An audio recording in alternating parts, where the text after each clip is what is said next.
ಕಲ್ಲು ಒಡೆದು ವಿದೇಶಕ್ಕೆ ಕಳಿಸ್ತಾ ಇದ್ರು. ವಿದೇಶಕ್ಕೆ ಕಲ್ಲು ಕಳಿಸ್ತಿದ್ದ ಗಿರಾಕಿಗಳು ಇವರು. ಚನ್ನಪಟ್ಟಣದಲ್ಲಿ ಎಚ್ಡಿಕೆ ಮಾರ್ಮಿಕ ವಾಗ್ದಾಳಿ. ಈಗ ನಾವು ಜಿಲ್ಲೆಯ ಮಗ ಅಂತ ಭಾಷಣ ಮಾಡ್ತಿದ್ದಾರೆ. ಯಾವ ಮಟ್ಟಕ್ಕೂ ಹಣ ಖರ್ಚು ಮಾಡಲು ಸಿದ್ಧರಿದ್ದಾರೆ. ಇದಕ್ಕೆಲ್ಲ ಮರುಳಾಗಬೇಡಿ ಎಂದ ಎಚ್ಡಿ ಕುಮಾರಸ್ವಾಮಿ.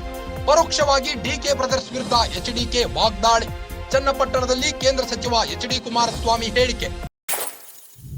ಇವರೆಲ್ಲ ಕಲ್ಲು ಒಡೆದು ವಿದೇಶಕ್ಕೆ ಕಳಿಸ್ತಾ ಇದ್ರು. ವಿದೇಶಕ್ಕೆ ಕಲ್ಲು ಕಳಿಸ್ತಿದ್ದ ಗಿರಾಕಿಗಳು ಇವರು. ಚನ್ನಪಟ್ಟಣದಲ್ಲಿ ಎಚ್ಡಿಕೆ ಮಾರ್ಮಿಕವಾಗಿ ವಾಗ್ದಾಳಿ ನಡೆಸಿದ್ದಾರೆ. ಈಗ ನಾವು ಜಿಲ್ಲೆಯ ಮಗ ಅಂತ ದೊಡ್ಡದಾಗಿ ಭಾಷಣ ಮಾಡ್ತಿದ್ದಾರೆ.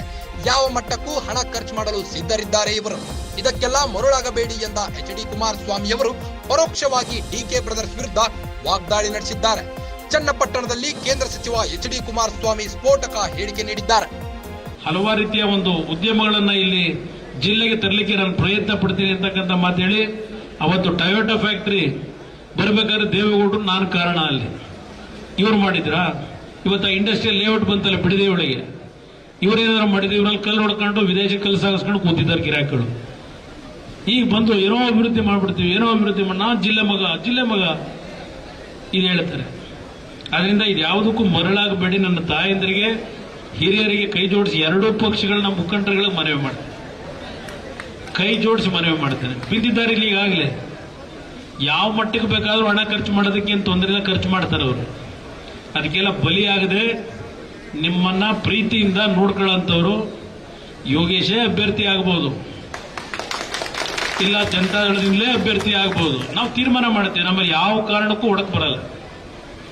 ಯೋಗೇಶ್ ಶ್ರಮ ಪಟ್ಟಿದ್ದಾರೆ. ನಾವು ಅದರಿಂದ ತೀರ್ಮಾನ ಮಾಡ್ತೀವಿ. ನಮ್ಮಲ್ಲಿ ಯಾವುದೇ ಕಾರಣಕ್ಕೂ ಒಡಕಿಗೆ ಅವಕಾಶವಾದ ನಾನು ಕಾರ್ಯಕರ್ತಗಳಿಗೆ ಮನವಿ ಮಾಡ್ತೇನೆ. ನೀವುಗಳಲ್ಲಿ ನಿಗರ ನಿಮ್ಮ ಶಕ್ತಿ ನಮ್ದೇನಿಲ್ಲ.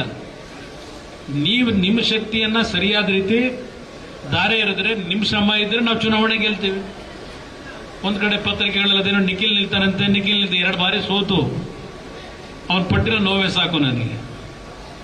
ನಾನು ದುಡುಕಿ ಯಾವುದೋ ನಿರ್ಧಾರ ಮಾಡಲ್ಲ. ನನಗೆ ಚುನಾವಣೆ ಗೆಲ್ಲೇಬೇಕಾದಂಥದ್ದು ಅನಿವಾರ್ಯ.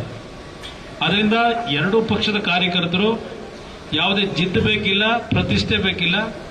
ಕೂತ್ಕೊಂಡು ಚರ್ಚೆ ಮಾಡಿ ನಾವು ತೀರ್ಮಾನ ಮಾಡ್ತೀವಿ. ಯಾವ ಒಡಕಿಗೆ ಅವಕಾಶ ಕೊಡೋದಿಲ್ಲ. ನಿಮ್ಮ ಜೊತೆಯಲ್ಲಿದ್ದೇವೆ. ನೀವು ಬೆಳೆಸಿದ್ದೀರಿ.